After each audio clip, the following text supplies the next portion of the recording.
New Delhi. Honorable Finance Minister Shrimati Nirmala Sitharaman, who will be joining us very soon. The Commerce and Industry Minister and India's G20 Sherpa, Shri Piyush Goyal, who will be joining us at 5 p.m. Vice Chairperson NITI Aayog, Dr. Rajiv Kumar, distinguished speakers, ladies and gentlemen. It is a pleasure and a privilege to welcome you all to the 13th Annual International G20 Conference organized by ICRIER in partnership with ADBI, the IMF, and CAS. As the Indian economy roars back to life after a cruel and devastating second wave of the pandemic, we at ICRIER were determined to organize a conference that is as good or better than the pre-pandemic times, to demonstrate that ICRIER is back in business, the Indian economy is back in business, the global community is back in business. The pandemic brought to the fore some of the strengths of multilateralism as well as some of its weaknesses. It underscored that to survive in a highly interdependent world, we need more multilateralism, not less. But it also revealed that when push comes to shove, countries would put their national interest above their global commitments. Therefore, at ICRIER, we believe that while the world needs institutions like G20 more than ever before, we also believe it needs a different G20, one that is stronger, more effective than it currently is. Ladies and gentlemen, India is well positioned to play a critical role in influencing this pivot. It will soon be part of the G20 Trioca and eventually assume the G20 presidency. In sports parlance, that's equivalent to India hosting the International Olympics in October 2023. And the two Indians who will be the main architect of this World Economic Olympics, the Honorable Finance Minister and the Honorable Commerce and Industry Ministers, will both be here as part of the inaugural session, and they will be sharing with us their vision of India's strategic engagement with the global community. ICRIER is committed to work with the Government of India to ensure a highly successful G20 summit. And today's conference is only the first down payment of a series of activities that we have planned as part of a countdown to the New Delhi G20 summit in October 2023. Today's event brings together some of the most thoughtful and finest minds in India and abroad to deliberate on some of the most consequential economic and social issues of our time.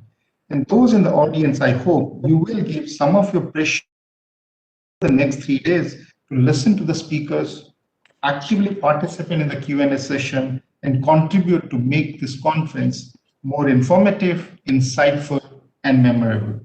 With those concluding thoughts, let me now turn to Mr. Pramod, Bhasin, Chairperson of ICRIER, somebody who doesn't need any introduction to this audience, to give his opening remarks. Thank you very much for your kind attention.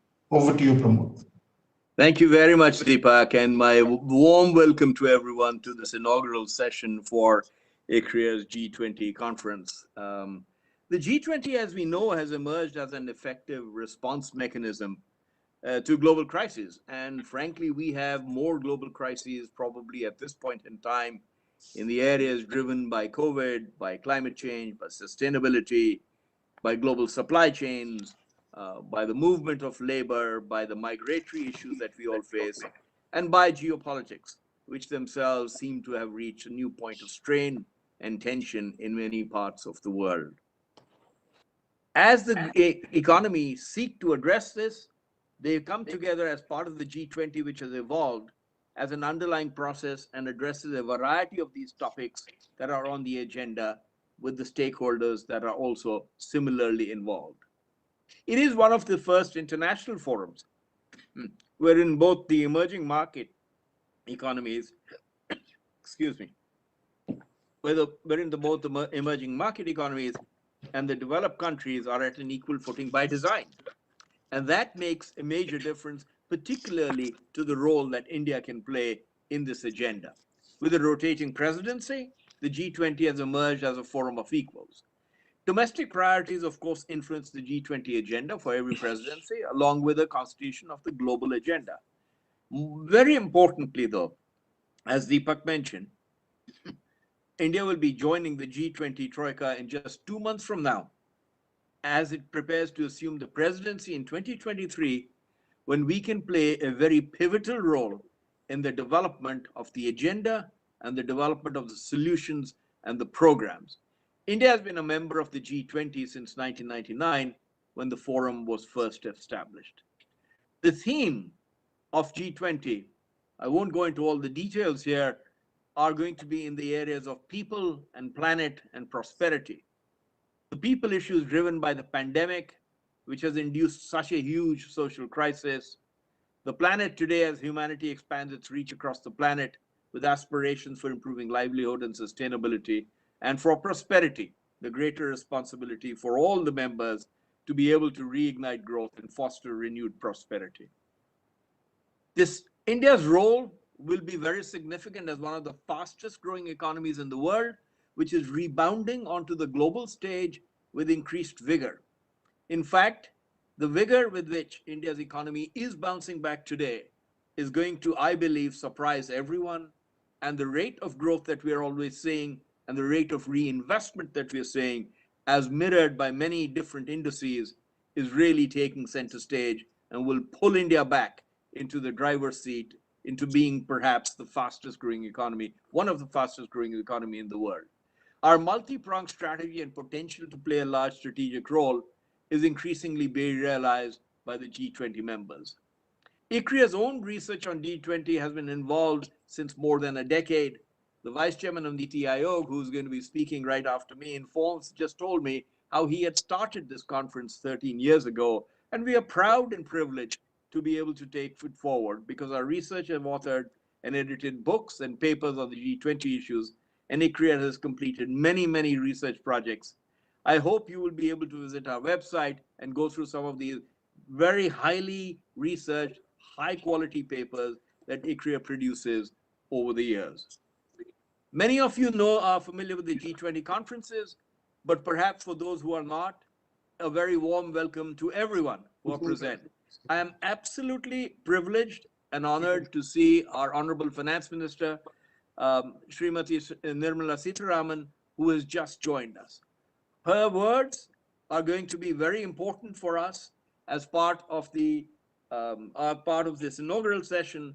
And as India heads towards the leadership of the G20, she will be driving the agenda for us as well as for the entire world. With those words, I'd like to hand this over to Shri Rajiv Kumar, who very interestingly has also served ICRIER as its director in the past. And therefore, Mr. Kumar, Rajiv, we are really privileged that you can come back and lead us through the inaugural session. With that, he is currently the vice chairman of the NITI Aayog, needs absolutely no introduction. And with that, I'll turn it back to Rajiv. Thank you, Pramod. And it's a real privilege for me to share this platform with the Honorable Finance Minister, Shrimati Nirmala Sitharaman, who I welcome to this inaugural session, and thank her on behalf of ICRIER, of which, as you've been told, I was the CEO for about 6 years.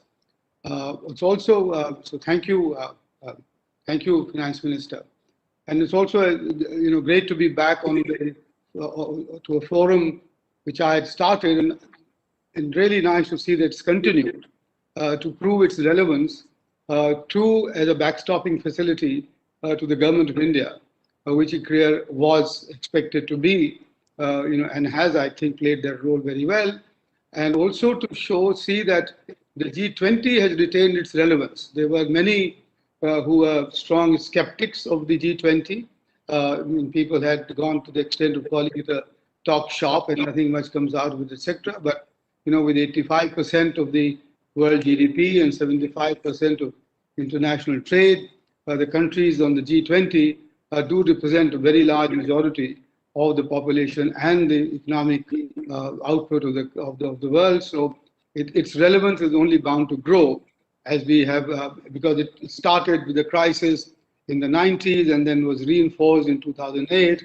And now we're in the midst of perhaps one of the most severe crises that the world is faced with. So I'm sure the G20 will not only retain but improve strengthen its relevance as we go forward.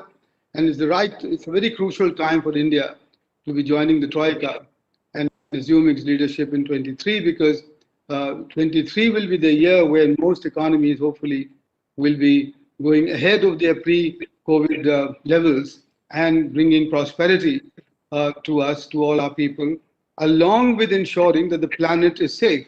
Because and I think here India is very well placed because of its leadership of the Solar Alliance, its commitment to the national determined commitments, the Paris Conference, and also the leadership that the Honorable Prime Minister provides for us to, for green transition, including the renewed energy and so on. So I think, and the conference itself today is well timed, because 30th, 31st will see the next summit under the presidency, the Italian presidency in Rome. So our inputs can go there, and we're fortunate to have both the Honorable Finance Minister and the Sherpa, Mr. Piyush Goyal, here, because they can carry our messages directly to that summit.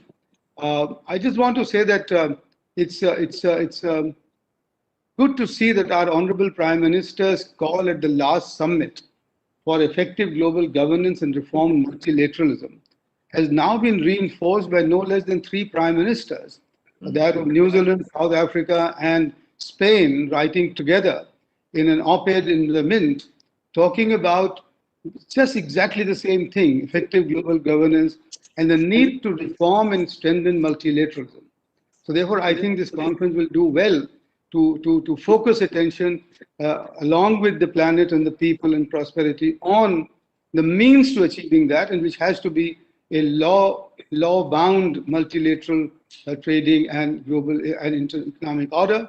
And finally, I just want to add here that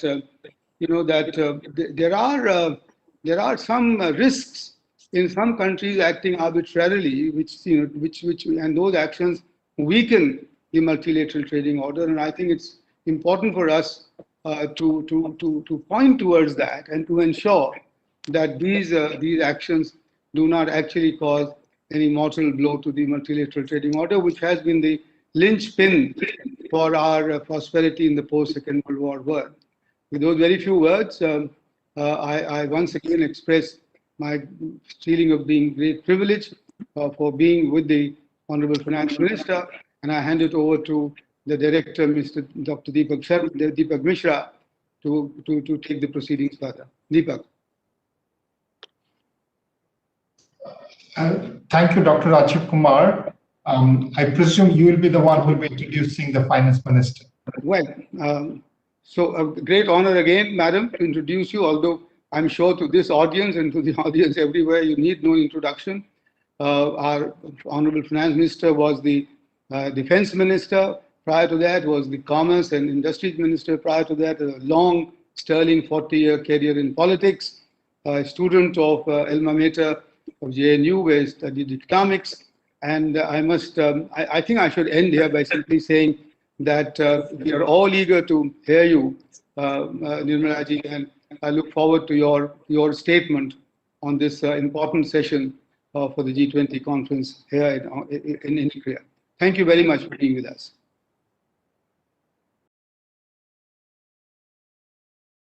The Honorable Finance Minister, I have great honor in introducing her. Thank you very much. Good evening to all guests and also the ICRIER faculty, chairman, vice chairman of NITI Aayog, chairperson of ICRIER Pramod Bhasin, Rajiv Kumar, VC of NITI Aayog, Deepak Mishra, the director of ICRIER. Thank you for having me here today. I think you've chosen a very apt theme for today's discussion: the global economic coordination in the age of pandemic, and view of India as part of the G20 is what I would like to lay before you. I first of all congratulate the ICRIER on its 13th annual conference. Your topic is well chosen also because I think the pandemic, like no other global matter of concern, has brought to the fore how the world is actually interconnected. We have discussions about global value chain, how any country should get into it, how we can plan for it, and so on. But this one virus has actually highlighted how this world is so globally interconnected in terms of how speedily a crisis can spread and how important it is for us to respond to it. So the global coordination is the key to all that we, so that we get back to being normal at the earliest and get out of the crisis at the earliest. Now, I'm so happy to also state here that the Ministry of Finance during the pandemic and even now has spent a lot of intensive consultation, working out, researching, looking at what's happening around in the globe, and has done intensive work. What the intensive work has got out as outcome is therefore history to analyze. But definitely because the work has been in such a depth, I seek your indulgence because I'm somebody who loves speaking impromptu with just a few notes in my hand. Whether that's a virtue or not, I do not know. That's been my habit. But now, if you would permit me, I'd actually read out my statement because I don't want to miss out on any little detail that we have been doing in the course of coordinating globally and also in the course of realizing how much more coordination is required. So allow me to go through a read speech, but I mean every bit of what is in it because I have spent that kind of time reading, learning, working together with everybody in the ministry. See, the G20 has risen to the occasion actually, and I'm very happy India has played a role in that. The G20 has risen to the occasion and played its role effectively as the premier forum for international coordination. It brings together the advanced and most important developing countries in a grouping large enough to make an impact while being small enough to ensure efficient decision making. The G20 has been an institutional innovation of sorts. It was created as a crisis response mechanism to the global financial crisis of 2008. With its broad-based agenda setting and consensus-based decision-making process, the G20 has remained one of the more significant platforms today to deliberate and address global economic issues. Its finance track uniquely brings together representation from ministries of finance and central banks and enables expert-level discussions on a range of issues of global relevance, such as the international financial architecture, taxation, sustainable finance, and financial inclusion. So the role of G20 during the COVID-19 response is what I would first focus on. G20 leaders met within 2 weeks of the declaration of the pandemic, and within a short span of about 20 days, finance ministers met thrice to chart out the immediate response to the crisis. The G20 began with much needed immediate relief efforts, particularly for the most vulnerable countries, through its unprecedented debt service suspension initiative, which provides urgent fiscal space to low economic countries to fight the pandemic and safeguard lives and livelihood of millions. The G20 was quick also to understand the interconnected nature of crisis and required response and brought finance and health ministers together to bring the pandemic under control everywhere as soon as possible. The G20 has put its weight behind the efforts towards ensuring affordable and equitable access to vaccines and therapeutics. Since the beginning of the crisis, the G20 remained instrumental in ramping up urgent financial support from international financial institutions. In July this year, G20 finance ministers called upon the IMF to come up with a new general allocation of SDRs, which fructified into the highest ever allocation amounting to $650 billion to meet global liquidity and reserve needs. The finance track of G20 also came up with multifaceted, comprehensive, and living response framework in the form of a G20 action plan in response to COVID-19, in which India had a key role to play as co-chair of the framework working group. This has been a guiding tool in our domestic as well as international efforts towards pandemic response and recovery. The ministers and governors of G20 have remained committed to sustaining the recovery through international cooperation, maintaining support where necessary, while planning to promote future growth prospects in line with economic conditions, preserving financial stability, price stability, and long-term fiscal sustainability, and safeguarding against downside risks and negative spillovers. These coordinated and concrete measures have helped shore up and sustain global economic recovery, simultaneously salvaging and strengthening the international financial architecture and financial regulatory arrangements. This is, of course, in addition to the unprecedented policy support provided domestically by the governments of the G20 countries. The ongoing work of G20 as well is interesting as well. The G20 is not only working towards recovering from the present crisis, but has also begun working on strengthening future pandemic preparedness and response.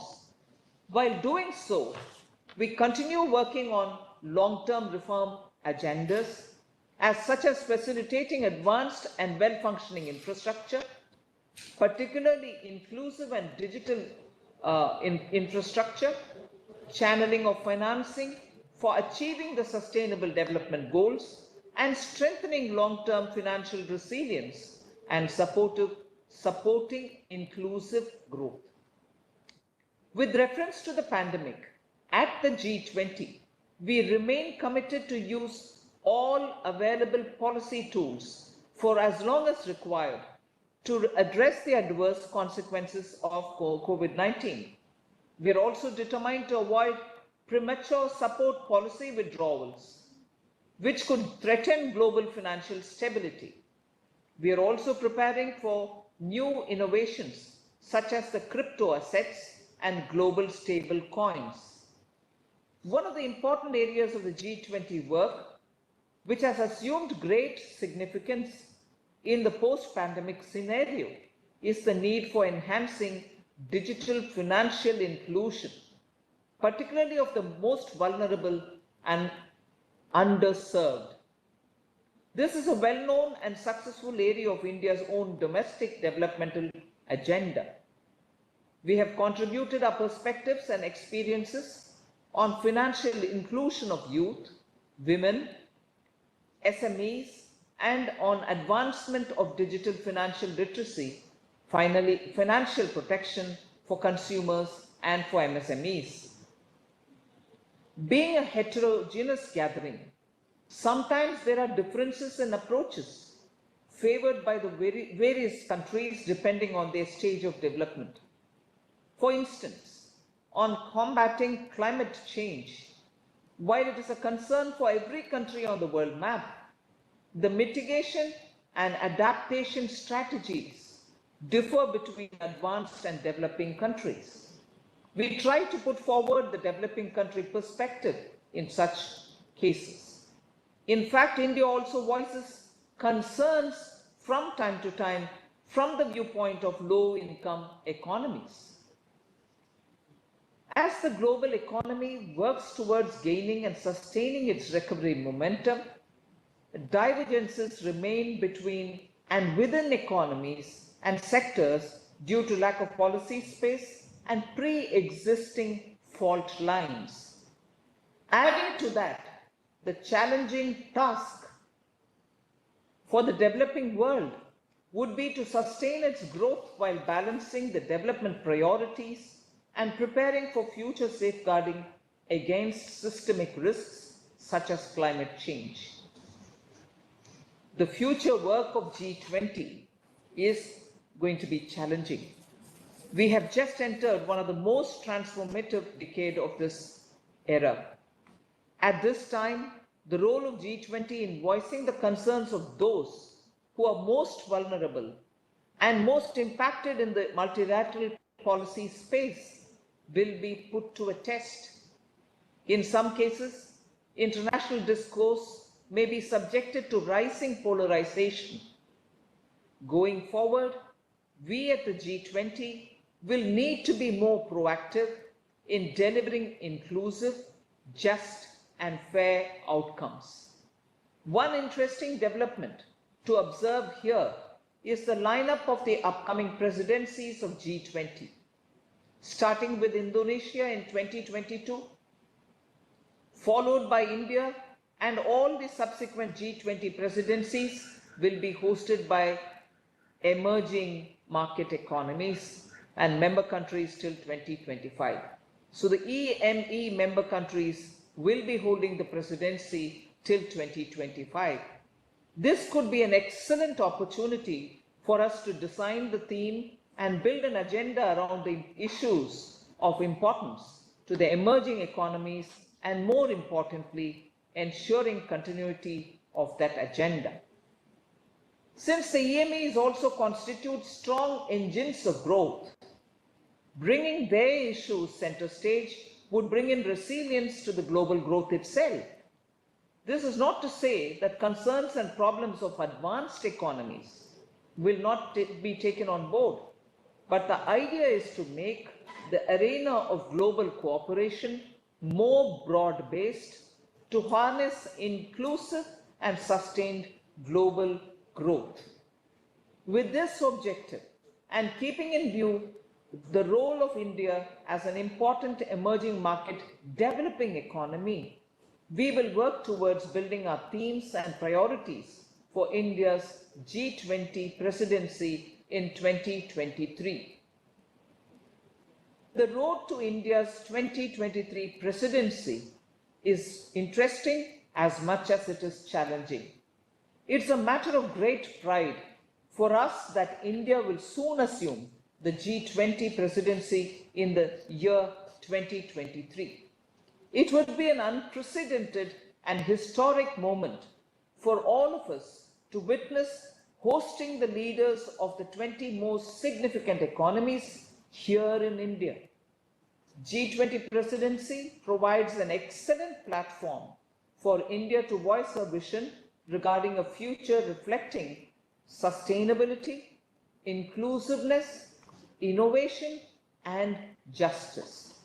The themes and priorities that India places before the G20 shall reflect those issues wherein the advanced and emerging market economies can jointly work for enabling the G20 to play a more constructive role in global policy discourse, reaffirm the importance of multilateral cooperation, ensure the multilateralism leads to expansion of opportunities, as well as give the direction for the G20 to reach out to the global community beyond the G20 membership and work towards realistic ambitions. Additionally, we are working towards identifying the vacuum areas in international policy coordination. These could be in the area of building resilience, or in the reforming long-awaited systems, or in creating new effective global institutions, or even strengthening the mandate, reach, and effectiveness of the existing ones, such as the FATF and also the IMF. We would like to carry forward some legacy items of work in finance track and bring in some new topics that will be of relevance in 2023. In 2023, we will be only 7 years away from the target date of achieving sustainable development goals. We will also be perhaps looking at building back from COVID crisis. These factors could serve as guide for us. Needs of the post-COVID world will have to be addressed. I also anticipate that two-pillar solution on international taxation issues would reach an advanced implementation stage, which India will have to pilot. Similarly, G20 could also want to look at how the project of making cross-border payments easier, faster, and cheaper is progressing. Overall, we would be responding to the need of the hour. We would derive our agenda after extensive consultations with domestic and international stakeholders. I wish to conclude that we look forward to the expertise and insights provided by key policy think tanks, both domestic and global, as we gear up for 2023. ICRIER has been an excellent knowledge partner to the Ministry of Finance, and we look forward to insightful contributions through such events. Lastly, I would like to leave the session open with a thought. As policymakers, we have the obvious responsibility to work towards the growth and development of our country and the well-being of our people. But in our international role, we also need to recognize our responsibility to promote and support a reformed, reinvigorated, and strengthened multilateral system, now so more than ever before. And I believe that a forum like G20 is well placed to steer this balancing of our economic common needs and priorities. I look forward to views from the esteemed panel and the promising discourse at the subsequent sessions. Thank you very much. Thank you very much, Finance Minister. You set out the agenda very clearly for the India presidency and for the G20. I wonder if you would be open to some questions from the audience. Have the time. So, would I then invite the questions in the time that the audience is preparing for the questions? May I ask you one, just for starters, as it were, and which is that you very clearly articulated the need for digital financial inclusion and the digital financial education, and extending it to the small and medium enterprises. India has taken a very big lead under your leadership in this regard. Would you want to elaborate a little more on the account aggregator systems, or on how the digital financial inclusion would work, and how could India help other emerging economies in this field? That's actually very pointed in giving me an opportunity to highlight those specific things. I think the digital inclusion aspect has been greatly emphasized by the Prime Minister from 2014 itself. But the fact that in 2021 we have come up with the account aggregator framework, we have actually shown how best small and retail operators are now going to be covered without any delay, without any further compliances related headache by the account aggregator, the middlemen or the agencies which are now going to be doing that assignment, and therefore being a very powerful catalyst in getting credit out there to the far-flung areas and to those small people who are looking for credit, but who really cannot be laboring to prove their credit worthiness. So if this automated way of digitally keeping this available, and at the choice and consent of that individual, if that's going to be available and readily available at that for those operators to use it. And I'm glad 8 of our public sector banks have readily come forward to be a part of this.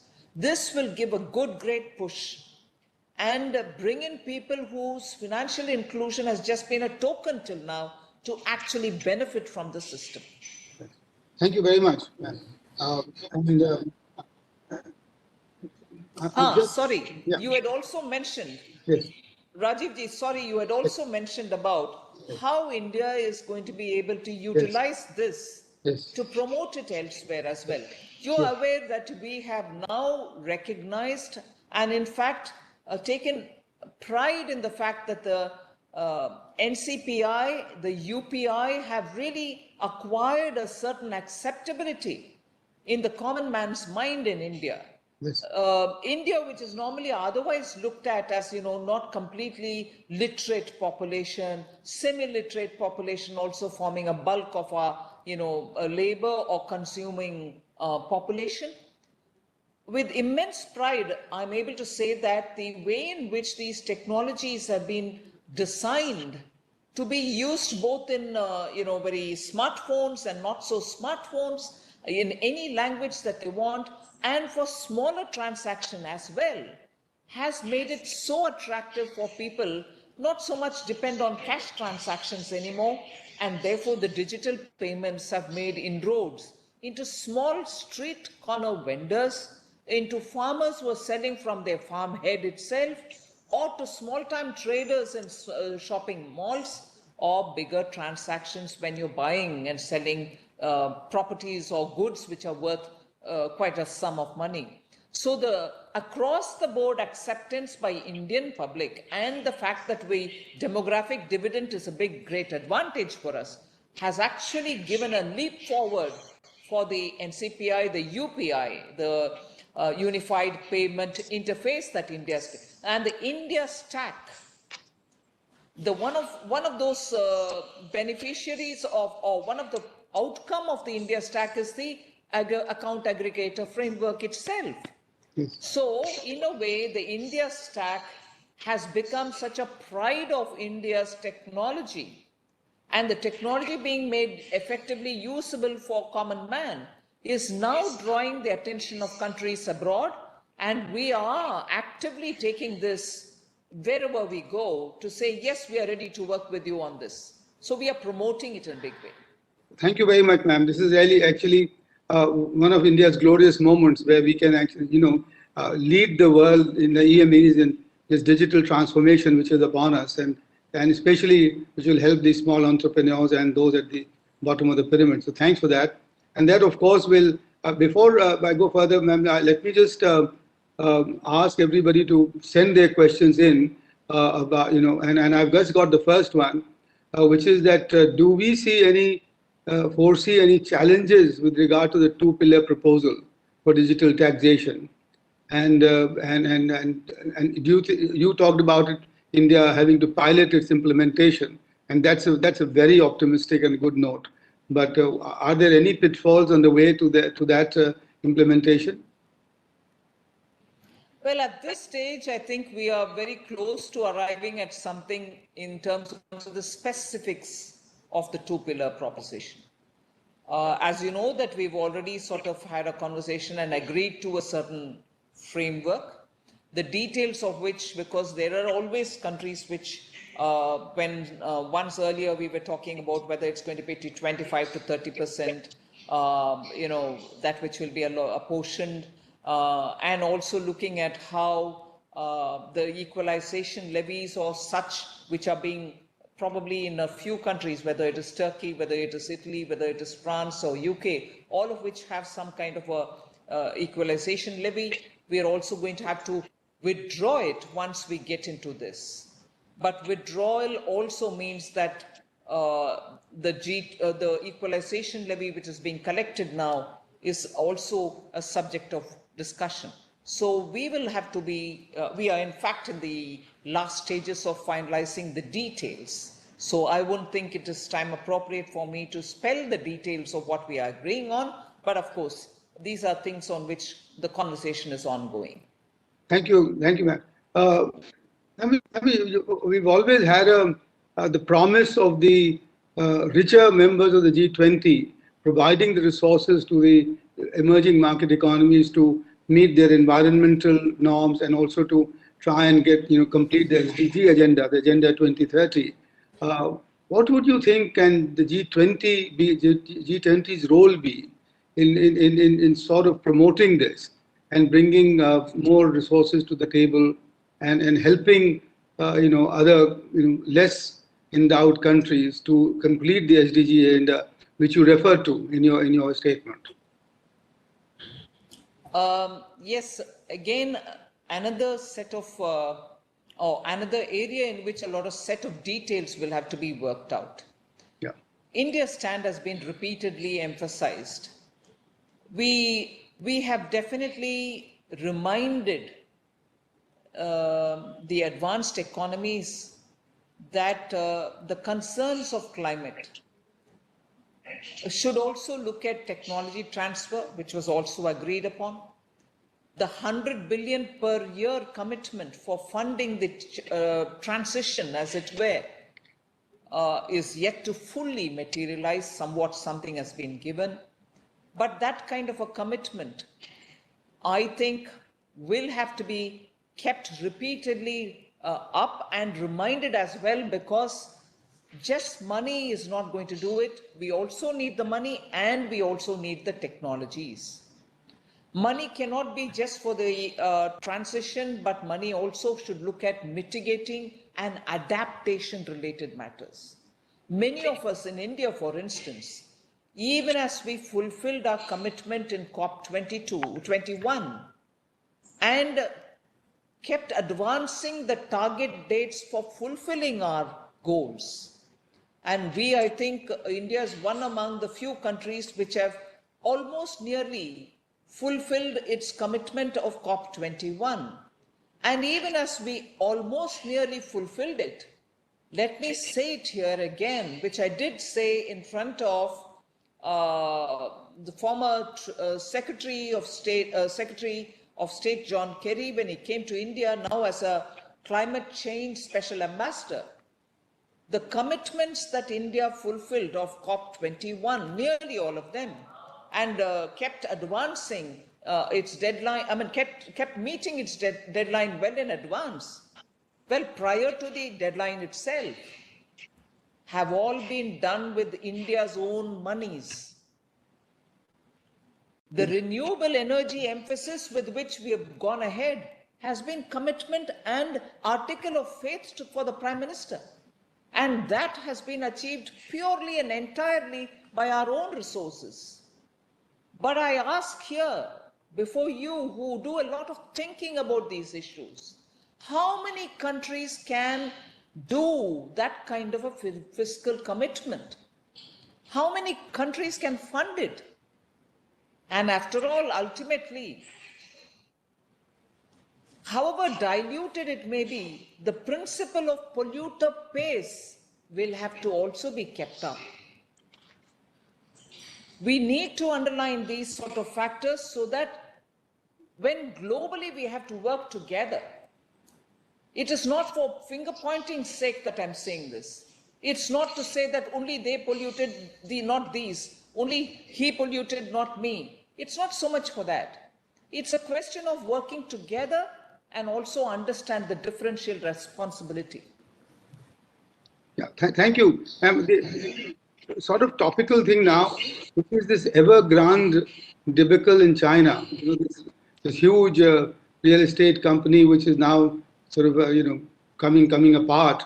I hope it doesn't lead to a global contagion. Do you see any fears of that? And do you see G20 acting in any way to try and prevent that, or similar things, like taper tantrums and so on.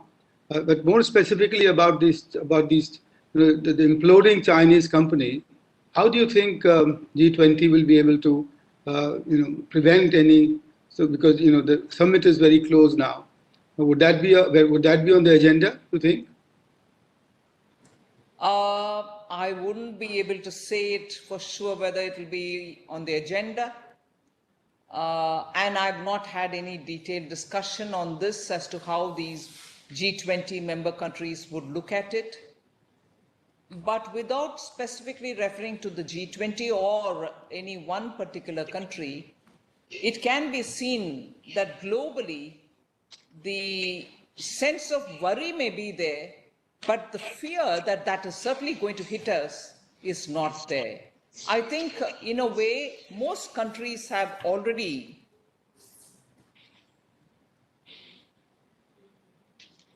sort of sensed from the 2008 financial disaster. From then, lessons have been learned. And based on the lessons learned, many of the countries have devised their own strategies. You also mentioned about the taper tantrum. India too had learnt its lessons from the last taper tantrum, which led India to become one of the fragile five economies, because the way in which taper tantrum was handled last time over has given a lot of lessons to be learnt, and we've learnt, I suppose, some lessons. And together with the central bank, with the Reserve Bank of India, we are definitely keeping a watch. Specifically not Evergrande, but debt sustainability is an issue, which I'm sure every global forum will have to address and talk. And if I were to only finish my answer for this particular question, particularly debts which have been given, which also bring the sovereignty of a nation into the picture and threaten that, then it is a matter of serious concern. And many of the countries are sitting up to say what has happened around in the world. And therefore, I'm sure there will be, not specific to any one country, but there will be this larger issue of debt sustainability, sovereignty, and how smaller countries are facing a very trying and challenging situation when these two extremes are posed before them. Thank you very much, ma'am. That's actually a very important message that you've given, because debt sustainability, especially for these smaller countries and in the post-COVID era, would be a very key question. And sovereignty, of course, when it gets threatened, causes all sorts of problems. I just want to now have the honor to thank you very much. You've spared so much time for us. We've come to the close of your session, your statement, and I think you've given out many important signals to this conference, which can be deliberated and debated further, and will hopefully be able to further embellish India's role as in the presidency in coming to 2023. Once more, as a former CEO and director of ICRIER, and now as a part of this, our Team Collegium, thank you very much again, and I wish you all the very best in these very challenging but also very interesting times. Thank you. Thank you, ma'am. Thank you very much. Thank you. Thank you very much, ma'am. Okay. So what's the... So Dr. Kumar, we have been told by Mr. Piyush Goyal of... Yes. Can't hear you. I think we are a few minutes into it. If there's any update, we'll get it from them soon. But so far, they're saying he's in time. So we will wait for it and see what happens. Yeah. Yes. Yeah. I just urge all the attendees to stay. Don't log out. He will be here very soon. Thank you. We apologize also to attendees who may be having trouble logging in. I'm not sure what the issue is, because WebEx can host thousands. So if you're having any trouble, please do persist Many people have managed to log in, and I know there are many more waiting. But if we can help you in any way, there are various numbers we have circulated. Please get in touch, but we apologize to those who have had some trouble.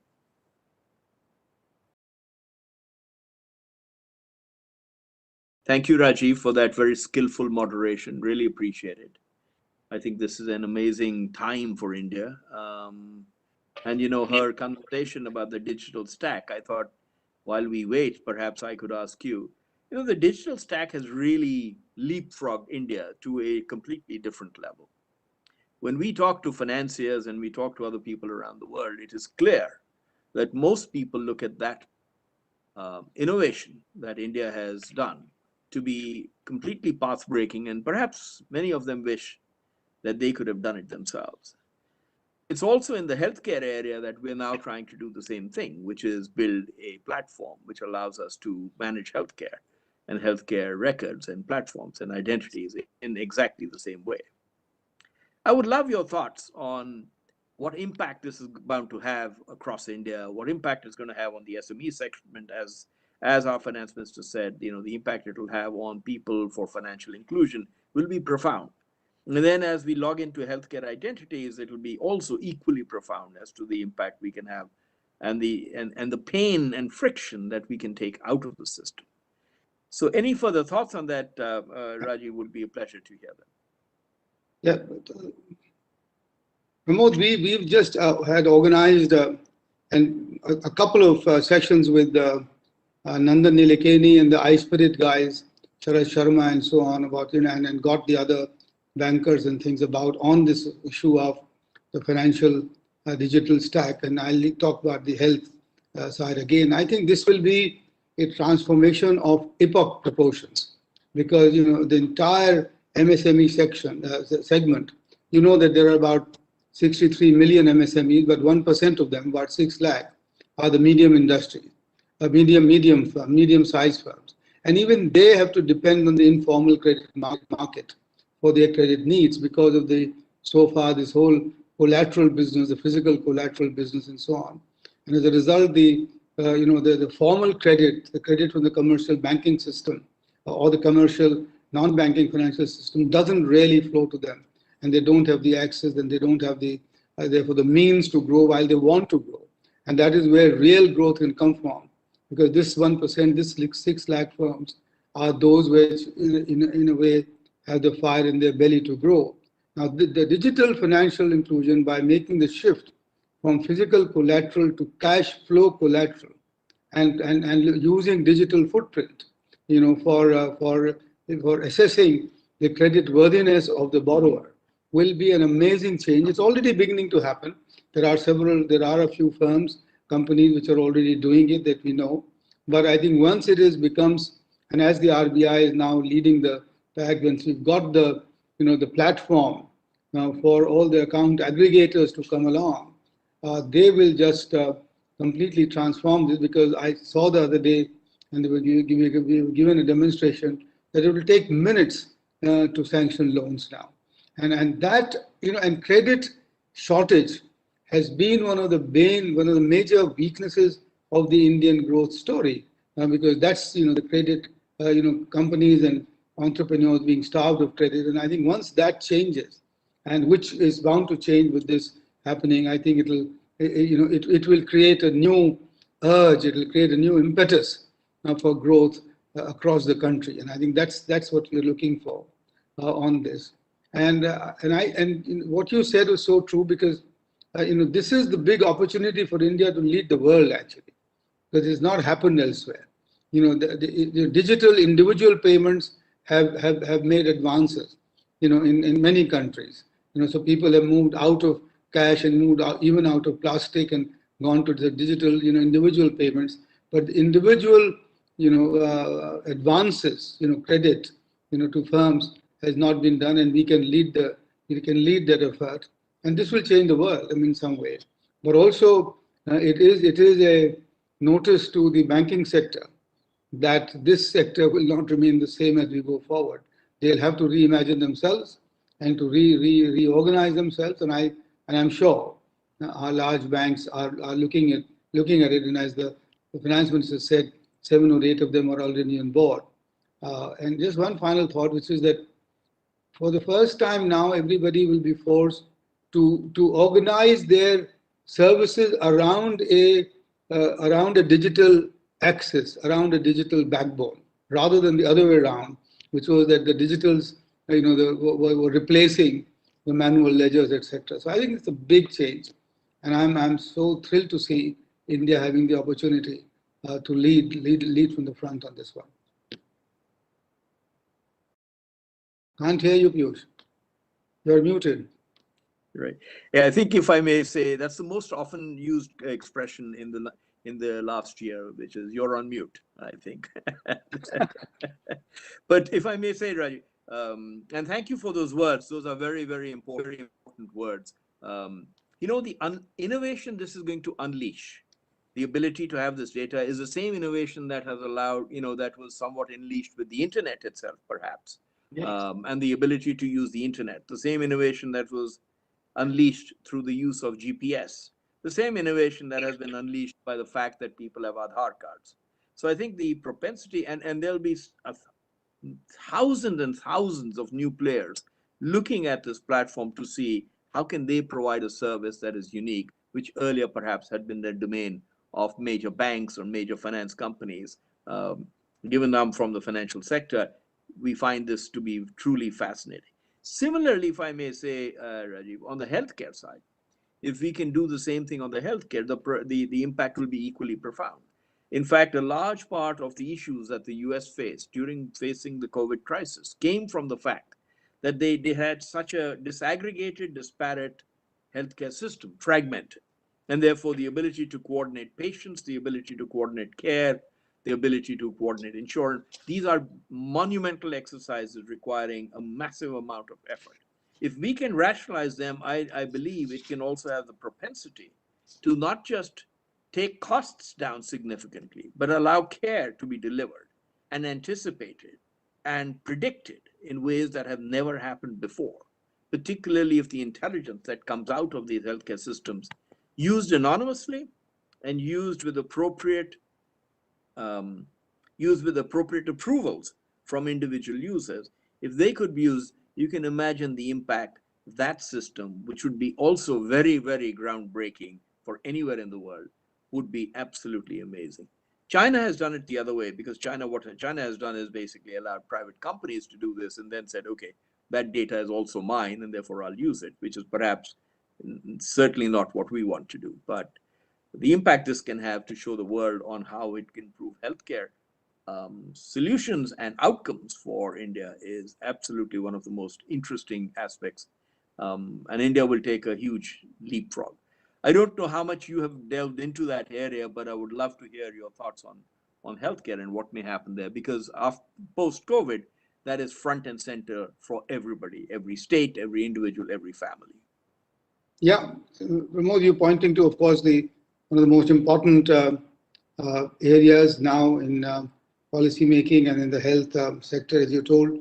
You know that now the Chief Executive of the National Health Authority, Mr. Ram Sevak Sharma, has been appointed and has been charged with the responsibility of going to to the digital health agenda, yes, as it were.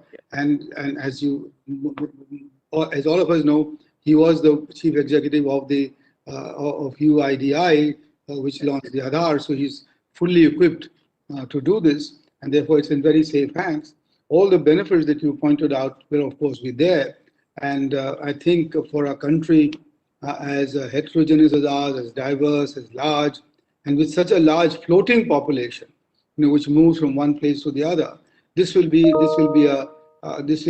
have benefits beyond belief, because now you can at the flick of a button, if you like, or on a digital band that you might wear, you will carry your entire health record, which can then be accessed by any medical practitioner anywhere in the world, and also will make telemedicine so much better.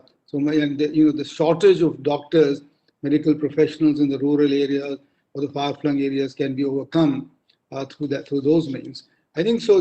The digital health is well on its way. And I think, and the digital health stack, as it were, is I think well on its way. We'll see it happening perhaps sooner rather than later. But the issue that is bothering some people, as it were, and which I am sure policy will take care of, that is data privacy, Yes. especially on the health side, because this is really quite, this is so close to, and sort of so integral to our personal lives. So that has to be ensured that this is foolproof in some ways, and I think that will be the task. That's the task cut out for us. The other task, of course, is that a very large segment of people, especially in the rural areas, are not aware at all of the digital health framework, and they might well be, because of this lack of awareness, may not be amenable to get their data digitized, etc. And they might be a fear, as it were, an unspoken and unknown fear, a fear of the unknown, as it were. And I think we need to have, therefore, along with this, launch a massive awareness campaign about the benefits and about the use of the digital health stack as we go forward. I'm sure all of this is being looked at, in the country. And again, here, just like in the digital financial inclusion thing, India has a great opportunity to provide this to the rest of the world. Because even advanced economies do not have recourse to such a digital facility. And as you know, our COVID app has caught the attention of a very large number of countries because it's open source, open access, etc. And many people have said to me, "Oh, that this is something that we would want to do, in our country," and I'm sure it is being provided as we speak to other countries. So, but just the last word here is that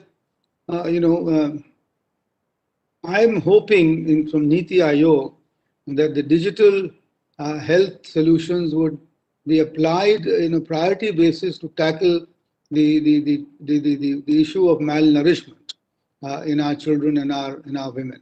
And I think because it can do that, it can actually provide a very good readout or a feedback on what's there.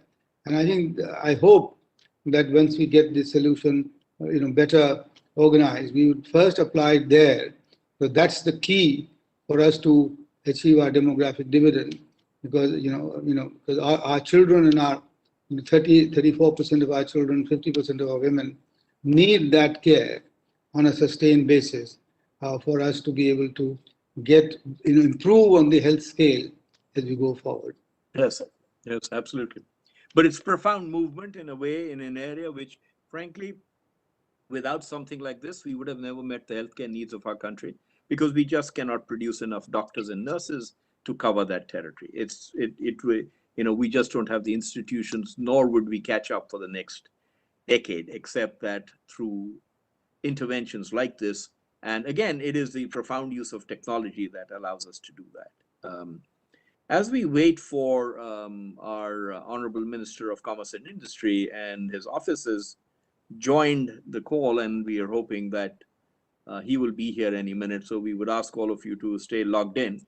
And again, if you aren't logged in, we've sent out links on LinkedIn and YouTube and everything else. And there are many more people on YouTube as well watching at this point in time. So may I, Rajiv, with your permission, continue the conversation? Deepak, I don't know if you had any questions, but I have a bunch of thoughts that I would love to ask you to talk about. Pramod, no, I can, but let's carry on. But I have a timeline, as it were, and I'm sure. Yeah. So, with your permission, maybe we can come back to it. When the Honorable Commerce Minister joins us, if that's okay, then I can log off and then come back to you, and I'll be available. Yeah. Sure. We've been informed by his office that he will join any minute, but we don't know quite what that might eventually end up as. That's the problem. Deepak, any news from your side?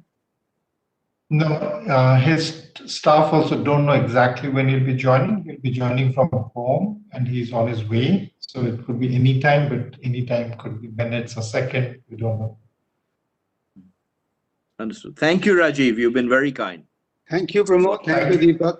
Yeah. Thank you, Rajiv. Thank you. Thank you. And Appreciate your help. Yeah. Thank you. Thanks a ton. Bye. It's great to see you come full circle back to you, Rajiv.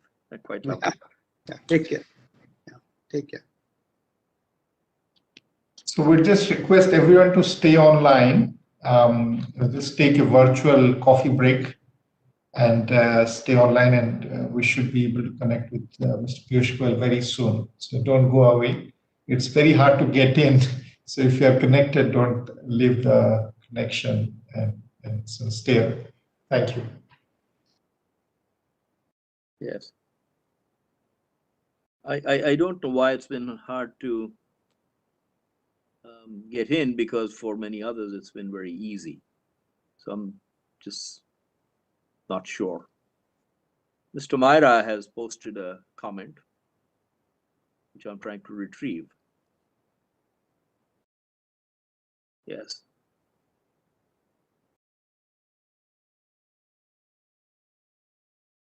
And as he says, finance and money can be entirely digitized, nutrition and health cannot. So the systems that deliver real stuff must be strengthened too, which is more difficult, surely. Although many parts of health could be digitized, I would have thought, in response to Arun, having looked at that from NASCOM, from many other sources, and certainly from ICRIER. I think many parts of healthcare delivery, remote delivery of medicines, remote diagnosis, many things like that can actually be digitized to allow us to reach many people. But yes, absolutely, nutrition, surgical issues, etc., obviously cannot be. An interesting topic, of course, that doctors will tell us is that 90% of people who need healthcare services are not in hospitals. They're at home. And therefore, being able to reach them, and the focus tends to be always, and I know, Arun, you will know more about this than I ever will, but our focus tends to be very often, of course, quite correctly, on hospitals and medical care and delivering care of doctors. And yet so much of it is actually not in the hospitals. So much of it is in people's homes, in habits, in prevention.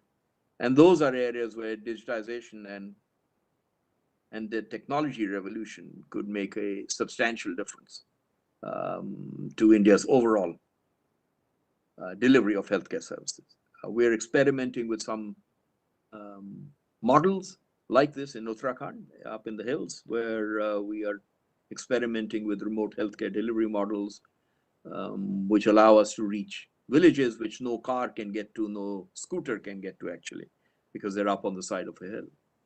And the results have been actually fantastic when we have been able to train healthcare assistants to go and deliver them, and then work remotely with this batch of doctors and a bench of doctors in other places. And I think to that extent, while the model is still evolving, if we can scale such models, it then becomes a very, very interesting, extremely interesting option for us in terms of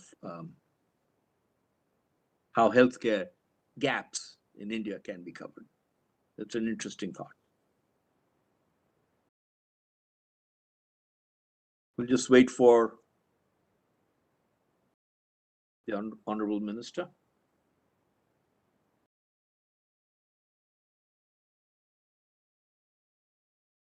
He plays such an important role in the G20 discussions, particularly as we take leadership in 2023. And the burden as a Sherpa from India, the burden will be so important, will be so huge on him that it will be fascinating to hear his views on the track and India's current positions on many different areas. And Pramod, I thought I should add that so Mr. Goyal was all confirmed, but then there was a high-level meeting that was planned yesterday afternoon at 4 o'clock, which is why he got held back. And some of these high-level meetings are hard to predict both in terms of how long it lasts and when is a plan. So unfortunately, he got dragged into it. So he said the moment it's over, he'll come and join us. And I was told he's on his way. So let's hope it will be very soon.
Rajkumar.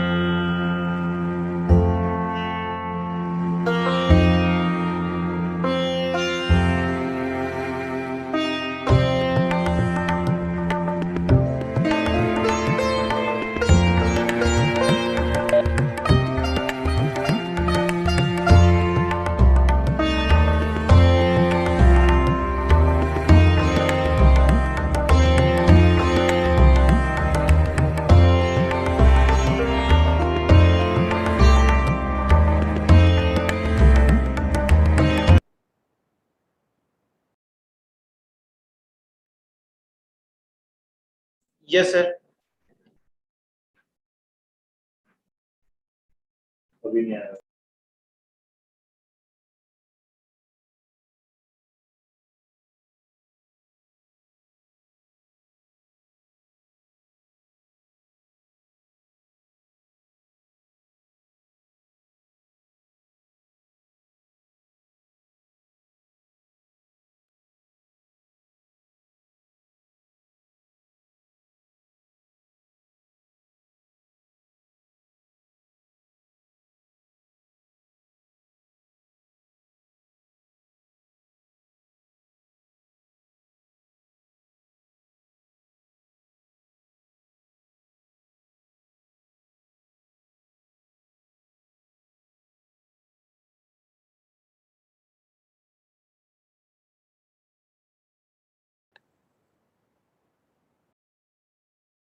Pramod, we can start. Ah.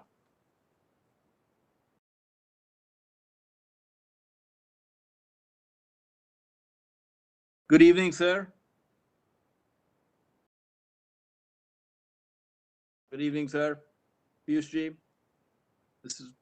we can't hear you.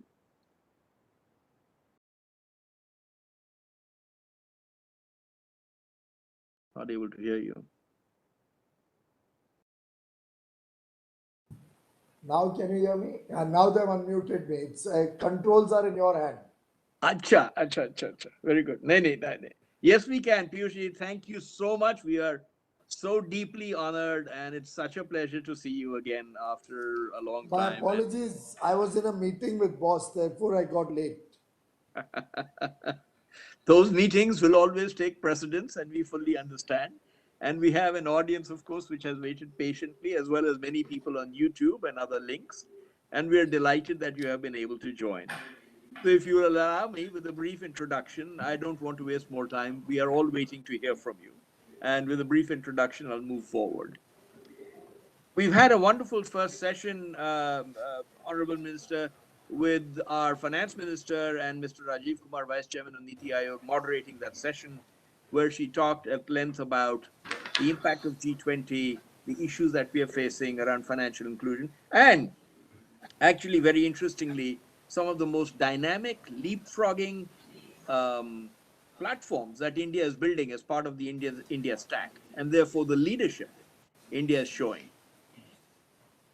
We've heard the views of the minister, but now the Sherpa track focuses on the non-financial issues, and we welcome you as a person who will be taking over that entire area and that very critical area at a time when India is joining the Troika, but also at a time when India is really taking on the leadership of the G20.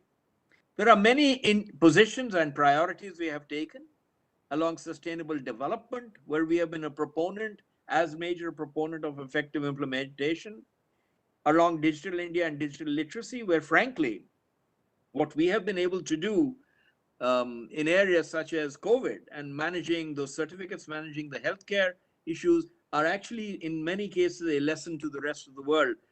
I can tell you that our applications for certification, etc., are the best in the world that we have seen from around the world. And the impact we can make in those areas, as well as with the India stack, as well as the digital stack, have been profound. Addressing corruption, and then being at the forefront of climate negotiations, following common but differentiated responsibility principles on our commitments to reduce greenhouse gases, and for energy sustainability and trade and investment issues. We are delighted for the, if I may say this to the audience, we are fortunate, delighted, privileged to have with us the G20 Sherpa, Shri Piyush Goyal ji, our Honorable Minister of Commerce and Industry. If you'll allow me, you need no introduction, Honorable Minister Piyush ji, but I'm going to spend just 30 seconds on it. You have been our Minister of Commerce and Industry, you have been the and Textiles, you have been the leader of the Rajya Sabha, you were earlier Minister of the Railways, you held additional charge of Minister of Finance and Corporate Affairs twice. You are, I know this personally, you are an award-winning, prize-winning chartered accountant because you've told me that, and someone who's been amongst the top tier in India. And as Minister of Railways over the last 2 years, your tenure in Railways achieved its best ever safety record of 0 passenger deaths in accidents. You are now taking over as the Sherpa, and you have, of course, been with the Bharatiya Janata Party and its national executive over a 35-year-long political career. The G20 has been formed in the aftermath of the Asian financial crisis, and its true test actually arrived in 2008, but also is present in front of us today. The world is seeing unprecedented stress in healthcare due to COVID, due to fractured global relations, due to fractured global supply chains, which are impacting all of us all over the world. This is actually our 13th annual strategic G20 conference on this topic. We're very proud as ICRIER that we have done many great pieces of research, some great high quality work, and I hope for the audience as well as for our Honorable Minister, we get a chance to be able to show you the quality of the research and the output that we are able to do. This conference is held every year, and for us, I want to again welcome all of us to the inaugural session, and very, very importantly, Honorable Chief Minister Piyush Goyal ji, who needs no introduction, and you have been very kind to give us this time. And with that, may I turn it over to you, Piyush Goyal ji, for your inaugural address. Really appreciate it. We will have, if you have time, we will ask some questions and answers. But till then, please, the platform is in your hands. Sure. Thank you very much, Pramod ji, Chairman of ICRIER, Mr. Dr. Deepak Mishra, Director and Chief Executive of ICRIER, Mr. Peter Rimmele, all the other distinguished colleagues who have joined this in 13th International Conference for the G20 conference that you have organized, and all the distinguished ladies and gentlemen who have joined this virtual interaction. My greetings to all of you. My apologies, we cannot start on time due to some very pressing meetings, but I do hope to be able to make up during the course of the next few minutes and then some interaction with all of you.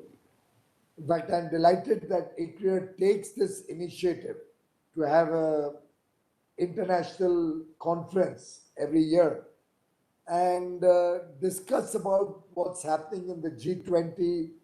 And for this year, you've chosen a very, very appropriate subject, the global economic coordination in the age of the pandemic. Truly something very contemporary. All nations are grappling with it and the need of the hour. As you're all aware, we'll be a part of the Troika starting very soon from 1st of December. For the next 3 years, India will also become a part of the Troika. While Indonesia will chair the next year, we are chairing the year after. So this 3-year period will have an important role to play at the G20. And for the first time ever, the whole world will be collecting in New Delhi for the G20 conference somewhere in the latter half of 2023. I must say that Prime Minister Modi took the bold decision to host the G20 in Delhi, and in the midst of the pandemic. In fact, all the preparations are going on. We had prepared ourselves to do it next year itself, but since Indonesia has taken the chairship next year, our turn will come in 23. But I can assure you that the preparations are in full swing. The work that's going on particularly at Pragati Maidan in New Delhi is outstanding. You'll have a world-class convention center coming in there. And very soon, the Honorable Prime Minister will also be visiting that complex. And there'll be some part of it which will be started, which will be dedicated to the nation. Friends, today the entire world understands that in this interconnected and interdependent world, no one is safe until everyone is safe. And towards that end, a greater degree of global economic coordination is the need of the hour. We are all equally responsible to make that happen. It's imperative to tackle this pandemic on the one hand, to ensure vaccination for everybody, rich or poor, all countries, all citizens of the world, and also serious research on finding a cure for COVID-19. India has, of course, shown out in its performance of tackling the pandemic smartly, including the very strict lockdown in the first phase, where we prepared ourselves. We converted this crisis into an opportunity, brought in huge amount of new elements to our economic policy through the Atmanirbhar Bharat packages. For example, testing, we've ramped up from 2,500 to nearly 3 million per day. Absolutely. PPEs, we made 0. We are now the world's second largest manufacturer of PPEs. Our ICU bed ramp up, our oxygen ramp up, the ramp up of training of skilled manpower on a variety of fronts. India has shown the way. certain things are inevitable because we are seeing it in Kerala, where we first thought we've been able to manage the COVID very well. But now we realize that there is really no management of COVID. Some things had to run their course.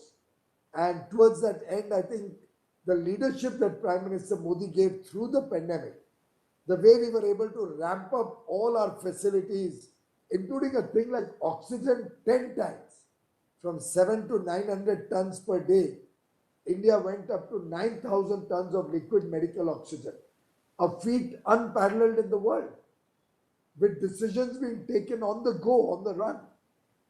The fact that economic activity was not hampered and we continued to support the economy, protect livelihoods, not a single starvation death in a developing country like India.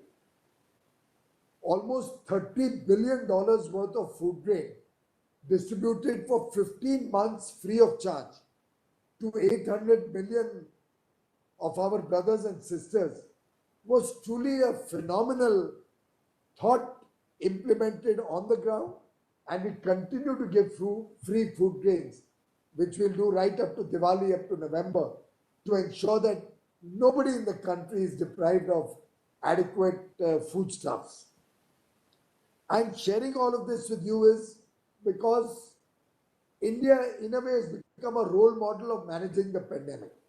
Simultaneously, with over 920 million vaccines having been administered, we're very close to a billion mark now. And by the end of the month, or maybe middle of next month, we would have actually given every willing adult the first dose of an indigenously produced vaccine. And the speed at which we are producing, possibly 300 million vaccines being produced per month now, you will have a situation where we'll soon be able to support the lesser developed countries, the island nations, those who are really deprived of vaccination with indigenously manufactured vaccines, and truly going for supporting the rest of the world in the spirit in which India has always worked. That is Vasudhaiva Kutumbakam. We believe the world is one family. And our Vaccine Maitri program, the way we supported the world with medicines, the way we supported the world with oxygen after our own requirement had come down post June. In all respects, I think the world today recognizes that India is a trusted partner, a true friend in need, and the relations that Prime Minister Modi has built with world leaders over the last 7.5 years are truly holding us in good stead now, when we wanted supply chains of vaccine, raw material and other products to be unhindered. I still recall world leaders saying that when the world needed India's support, we went out of the way under Prime Minister Modi's leadership.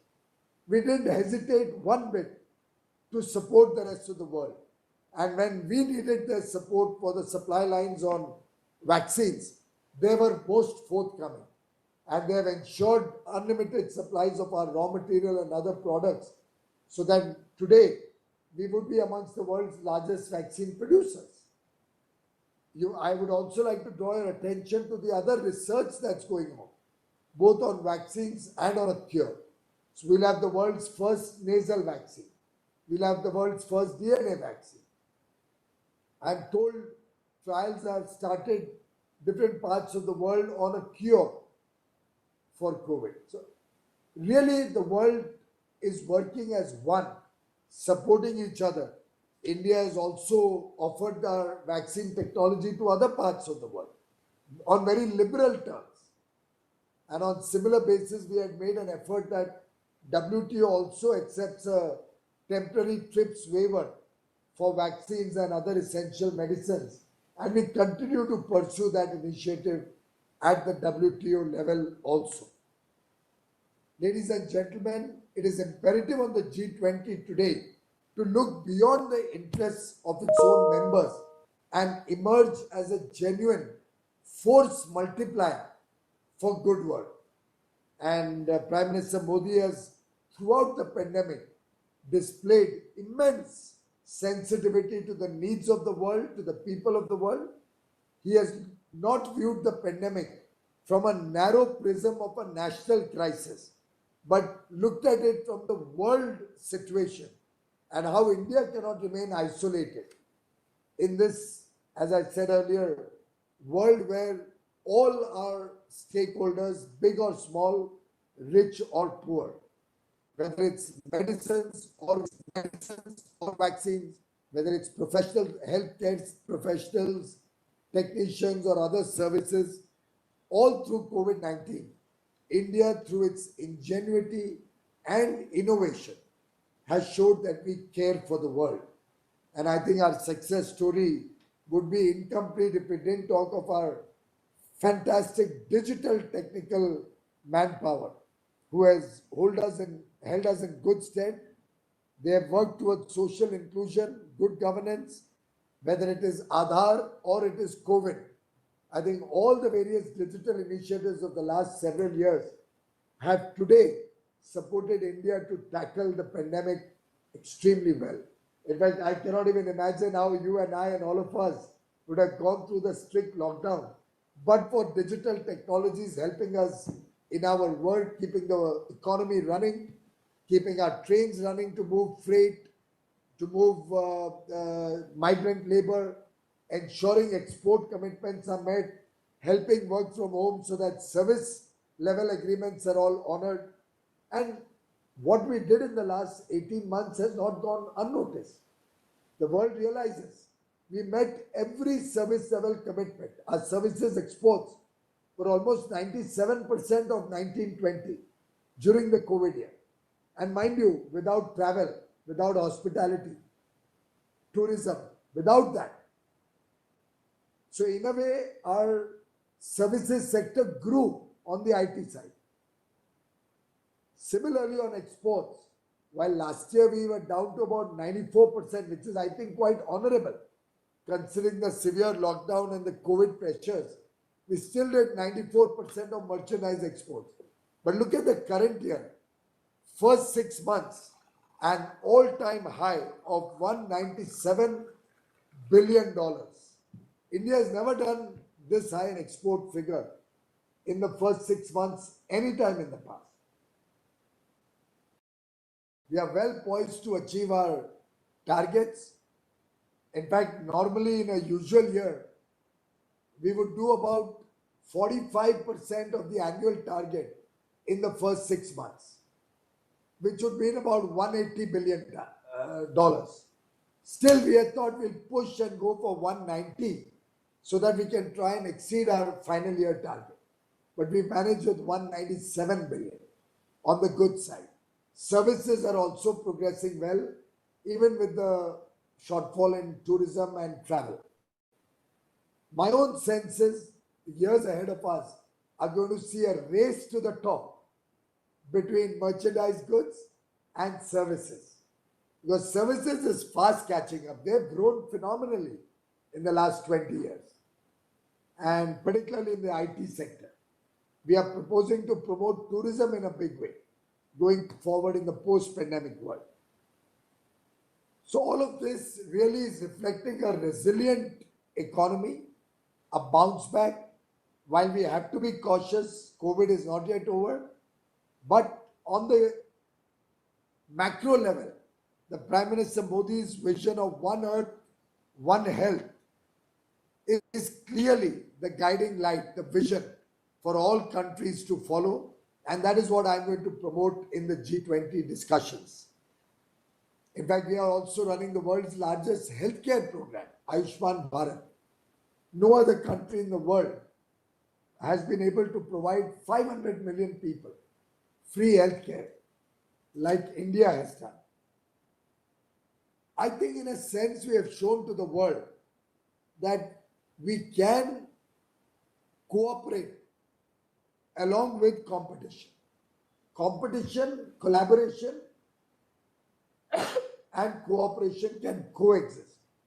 And that is the path on which India is working. The Supply Chain Resilience Initiative launched with Australia and Japan in September 20 is also underway. I'm engaged with FTA dialogues or comprehensive economic dialogues with the EU, UK, UAE, Australia, all across the world. There is a buzz about India. It's for us in different aspects, different fields, whether it's economists or business persons. All of us have to now take that opportunity and take it to the next level. Ladies and gentlemen, what we need is faith in ourselves, in our abilities. The clarion call for becoming Atmanirbhar given by Prime Minister Modi has truly transformed the way, the mindset of every Indian. And Atmanirbhar Bharat is not about closing India's doors to engagement with the world. It's actually opening the doors wider. Because where we are competitive, we want leadership position in world trade.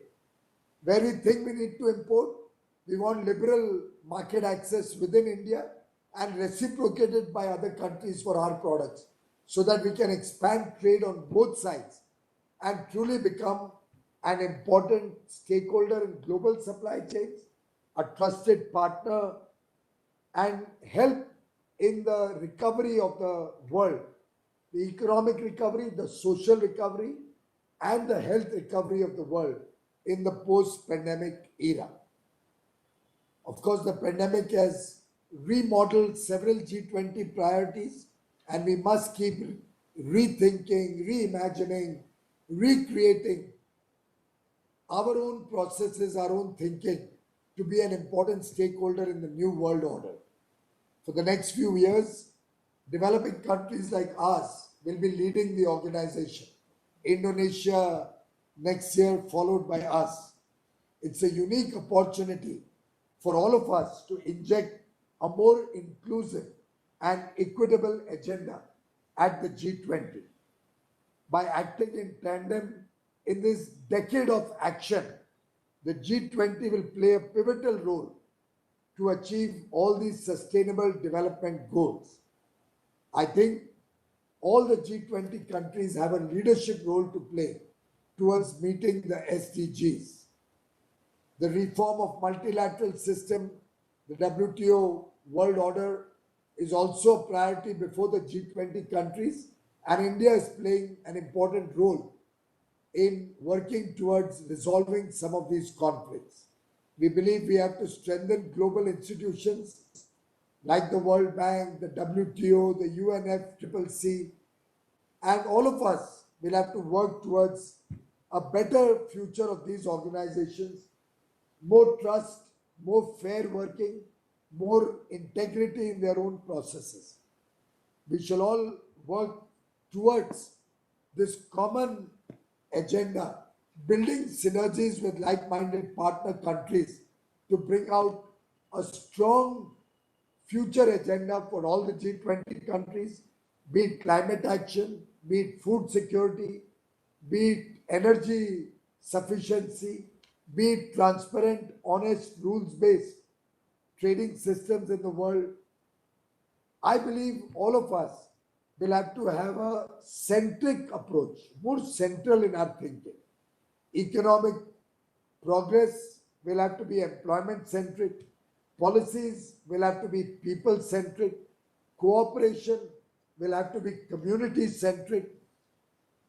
And when all of us decide that we have to work for the people, for the planet, and for the collective prosperity of the world and the planet, I think there will be no power on earth which can stop India from achieving its rightful role in the Committee of Nations and the G20 nations coming together to provide leadership to improve the lives of the people of the entire world.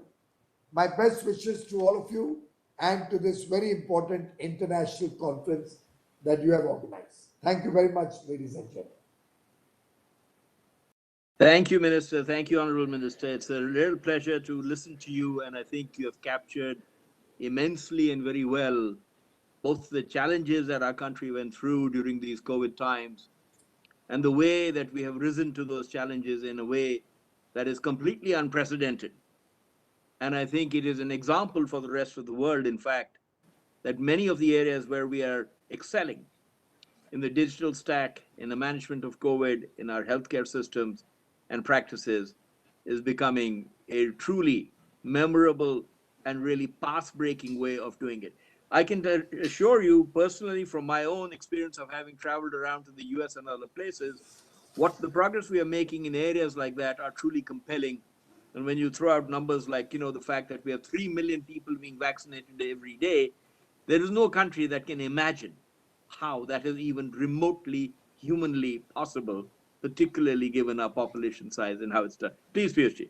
Pramodji, not 3 million, about 10 million getting vaccinated every Yes. day. 10 million. I know we hit that record. We definitely hit that record, and now it's 10 million every day, and it's rising up. And 900 million vaccines, 920 million vaccines have been provided across the world, which is an incredible number to even contemplate for any other country who are still struggling at very low levels of vaccination. And this applies to all the developed world. If you will allow us, we have a few questions. If we may be allowed to ask a few questions, Sure. it would be Sure. we would be really appreciative of that. If I may start, G, and then we have some questions coming in from the audience. As we think about climate change, there is a commitment from the developed world to fund a very significant part of the expenses that will be required. And yet India has had to do its own share, carry its own burden, and that funding hasn't come through yet. I would love to hear your responses to that, because that to me suggests more lip service perhaps from the developed world than is perhaps necessary, and that will not work. And therefore, as the Sherpa, as our leader, how do you think we should try and handle those issues? Because these are such critical issues and defining moments for all of us. Let me start. You are absolutely right, Pramodji. We are on every single occasion raising this on every platform. We'll have the COP26 in Glasgow very soon. This is going to be one of the issues under discussion. The fact that the developed world has let down the world. In fact, India is amongst the only G20 country which has not only met but exceeded our INDCs or NDCs. We give a report every 2 years based on the UNFCCC expectation, which many countries even now don't. So I think it's imperative on the polluter pays principle. Those who are responsible for the problem in the first place have to bear their share of burden. Probably a disproportionately high share of burden is what is called for. And we are taking it up very actively. And I do think that there are some signals of receiving technology, climate finance, concessional finance, long tenor finance or grants. But we have to still hear a lot more from the developed world. And I endorse what you said. Yes, absolutely. Deepak, we have a number of questions. Can we go to those? Yes. Do you want me to read it out, or can you? I'm not. Okay. I'm going with from the bottom. So this is Honorable Minister. As the G20 Sherpa, you are uniquely and benefiting placed, given that you have led several ministries aligned to the Sherpa track issue. Which are the areas where our strength lies and where India can lead by example? Well, of course, climate change was one issue where we have clearly led by example. But also when we look at rules-based trading systems or transparency in the way we work, India is a shining example. Here, everything is transparent. You don't have any hidden subsidies, any hidden support to trade or to commerce or to exports. And I think that transparency and honesty in our systems is another area which certain geographies certainly need to emulate. I think on renewable energy, India has been a big success story which the world talks about. On our energy efficiency, and I say this because on every international engagement, my counterparts will always talk about the LED program that India has led from the front. And thanks to India, now the world is adopting LEDs. And when we are always calculating the impact on climate change and reduction in carbon emissions due to LEDs in India, now I think India can take credit for the savings in the whole world, because we brought the cost down by 85%, made it a household product, and now possibly one will have to go to an antique store to find an incandescent bulb. But who could have imagined in such a short span of time, India could have converted the entire country to LED at an attractive business proposition cost, where consumers save huge amount of money. Probably the payback is under 1 year, less than 1 year. Both for businesses, it may be 3 or 4 months. For households, about a year. Similarly, another big area where we have an interest, which we have to work with all the other countries, is the food security area. India has done very well in that and can help other parts of the world. May not be the G20 developed world, but then there are other parts of the world where food security can be supported through India's initiatives. My own sense is that the fact that the Sustainable Development Goals, which are expected to be done by 2030, India is not taking a long time frame to achieve that.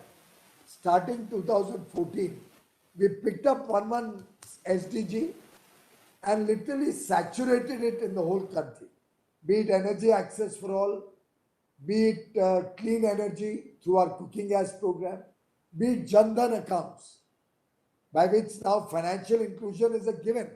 Every household had an account by 2015. Now we are almost coming to a stage where every adult has an account in the country. He's connected to the bank, where people had imagined that this will take 15 years to happen. We did it in a few months. The household account was done in 4 months, where the Prime Minister was personally monitoring at his level. It's a shining example of what leadership and vision can do. And therefore, India has a lot to offer to the rest of the world. Digital technologies, our fintech, our edtech, our healthcare services and pharma, beacon of light for the world in the future. So I can go on and on, Dr. Deepak. Can I abuse my position of having the mic to ask you another question, which is that how can Indian think tanks be able to help you in your negotiation and discussion in G20? We know there's a lot of discussion going on, but how can we be more productive and be helpful to you? I think you picked it out of my mind, out of my heart. You can play the most important role, you and other like-minded think tanks, because A, you have huge institutional memory, having been engaged with the subject for long. Other stakeholders come and go. So I would like rather to create a body of knowledge which continues to have this institutional memory for years to come and decades to come. Not only for G20, but for all our international engagements. And the more we engage with all stakeholders, particularly from the private sector, from businesses, social organizations, well-meaning economists and thinkers, I think we'll be able to do a better job. We'll be able to do our job smarter. So I would urge ICRIER to take a leadership role, collect other like-minded organizations who can then dedicate some resources, and I don't mean money, I mean human resources and knowledge resources, and we can try and institutionalize this mechanism when we negotiate FTA, when we negotiate a comprehensive economic partnership, when we are drawing up, for example, the entire PLI scheme came out of huge public engagement and stakeholder consultation in a committee led by the private sector.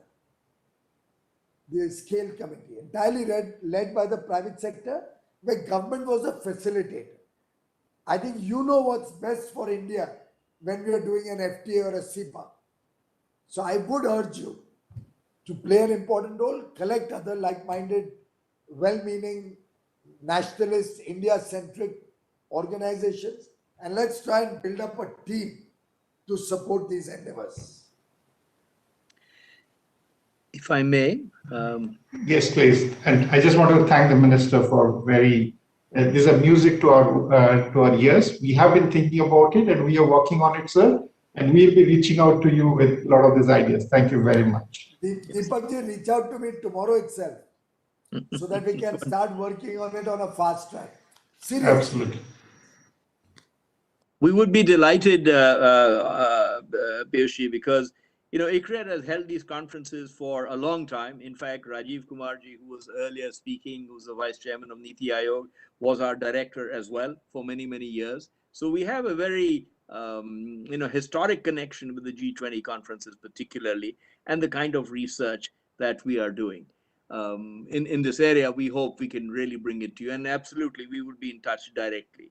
If I may move to another topic, which to me has always been interesting. In the healthcare area, Piyush, we've been looking at what India is doing in the digital stack with the digital healthcare systems.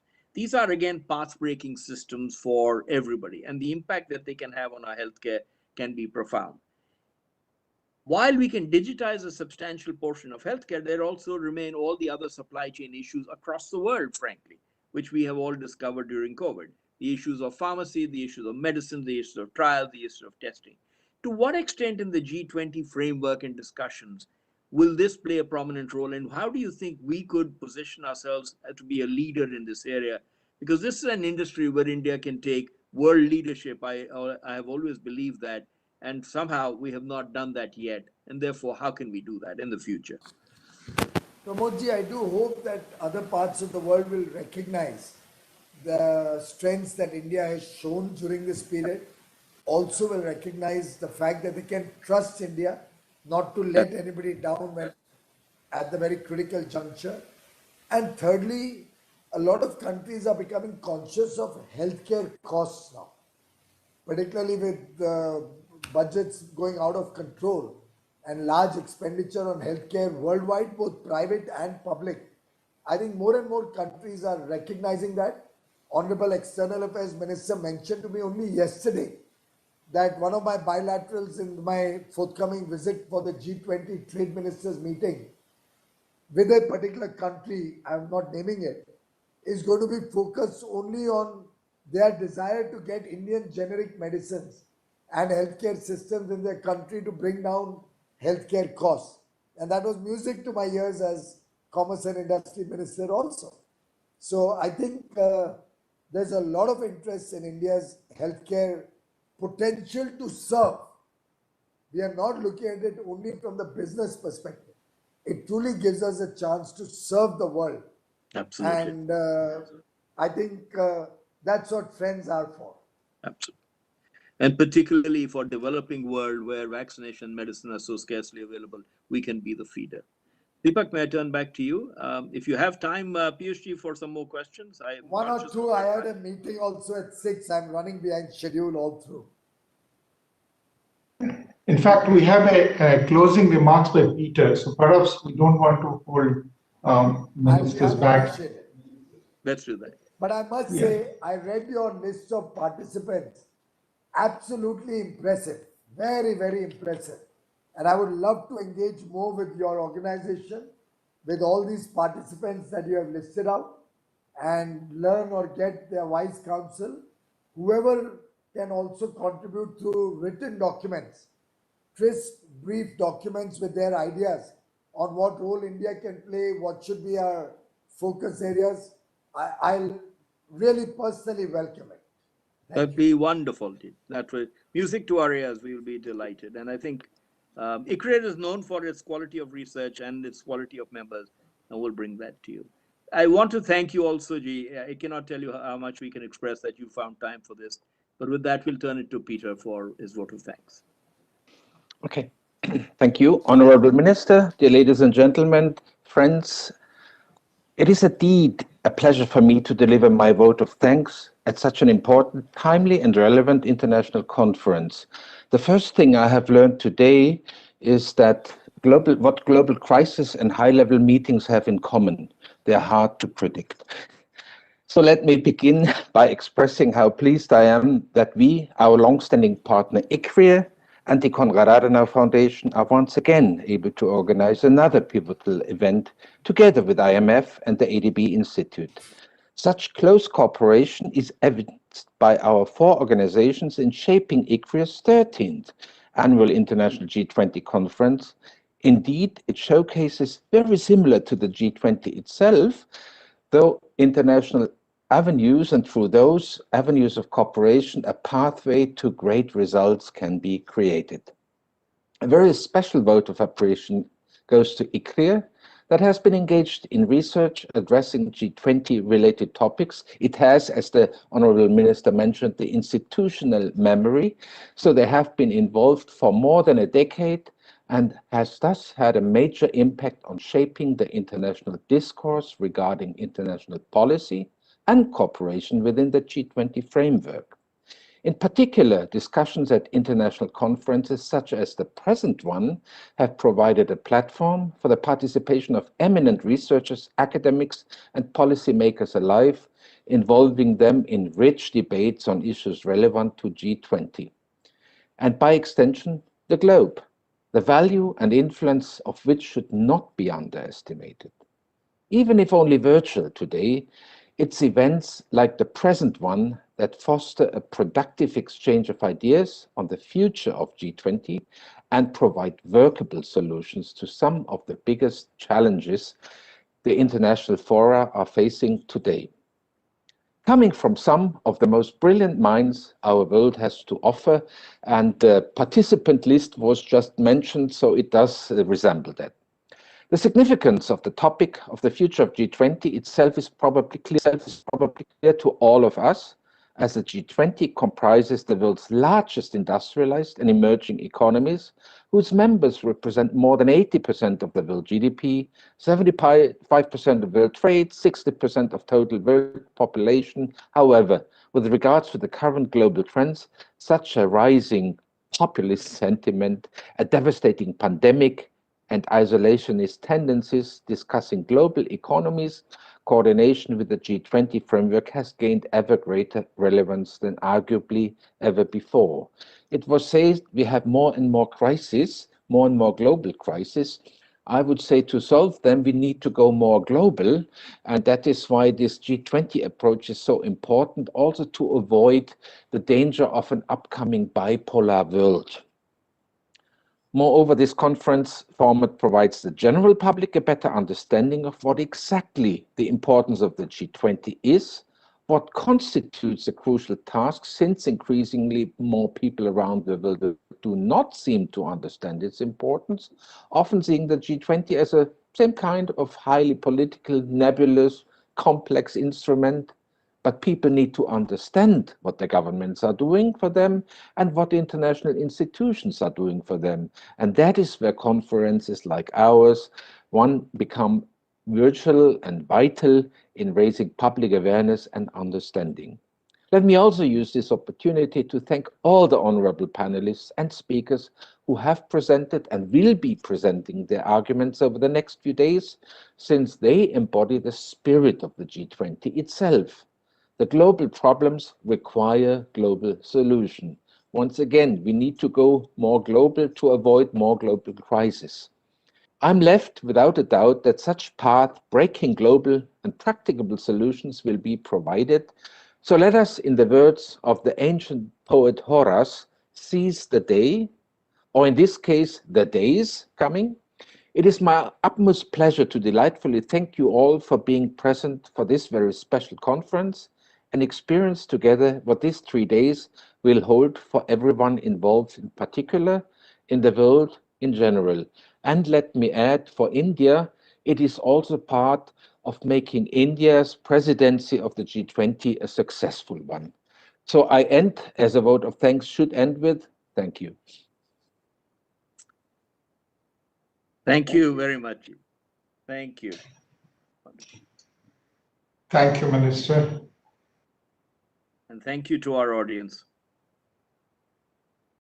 So Pramod, do you want to just mention that we'll be reconvening for the first session at 7 p.m.? So there will be a gap go and have your dinner and come back at 7 p.m. for the macro session, which will be chaired by Montek Singh Ahluwalia, and we'll have three very eminent speakers there. The Chief Economic Advisor will be making a presentation. We'll have Nada Chowri, IMF Mission Chief, and we'll have a professor from Columbia, Stephanie, who will be making a presentation on that. So it will be a terrific panel. So all the economists stay around, and we hope to see you at 7 p.m.